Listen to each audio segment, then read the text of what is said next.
All right, let's dive in. Today, we're not just looking at a topic, we're going to deconstruct a work of genius. We're going right under the hood of a masterfully designed lesson plan to see exactly what makes it tick. So what is it? What's the real difference between a lesson that's just fine and one that's truly great? It's a question a lot of us think about. Why do some lessons just sing while others fall flat? Well, it often boils down to one big choice. On one side, you've got passive memorization. We've all been there. It's dull, it's abstract, and let's be honest, you forget it the second you walk out the door. But on the other side, you have active engagement. That's the stuff that's fun, applied, and built on real experience. And that's where the learning actually sticks.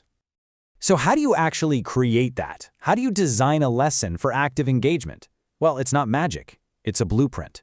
And today we're going to walk through an 80-minute grammar lesson for 10th graders that is an absolute masterclass in how to do it. Okay, so the entire lesson is built on this really powerful three-part framework. It's called the I do, we do, you do model, and it is the structural backbone that makes sure every single student is set up to succeed. Now, this model also has a slightly fancier name, the gradual release model. Think of it like learning to ride a bike, right?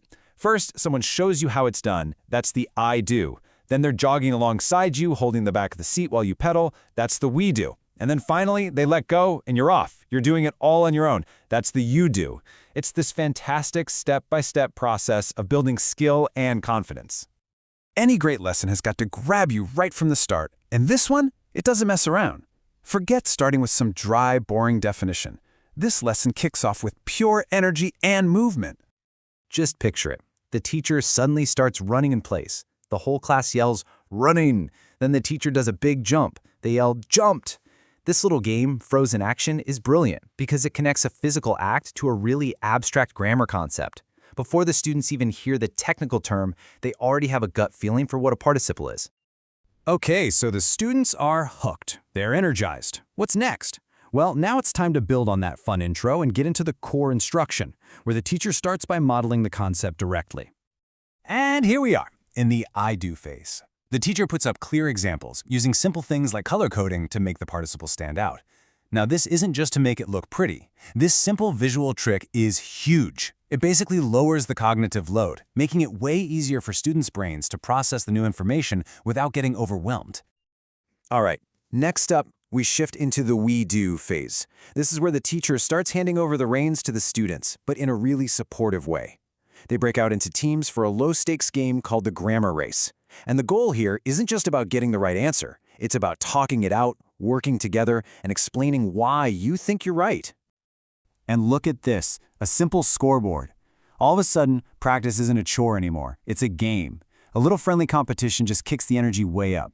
The students are completely focused, they're helping each other, and they're mastering the material without even realizing how hard they're working. And now we get to the final, and maybe most important step. It is time to take the training wheels off and let the students fly solo. This is the you do phase. But independent doesn't have to mean boring, right? It doesn't mean sitting silently at a desk. Nope. The lesson rolls out another game, this one called Find Your Match, which gets everyone up and moving around the room to physically build sentences. So get this, half the class gets a card with a phrase like, guided by the stars, and the other half gets a card with a noun like, the sailors. They have to actually walk around the room and find their partner to form a complete descriptive idea. It's like a living, breathing sentence puzzle, and it reinforces the concept through action. And this part is so crucial. All the games, all the practice, it was all leading to this moment. The final task connects everything to its real-world purpose, making their own writing more powerful.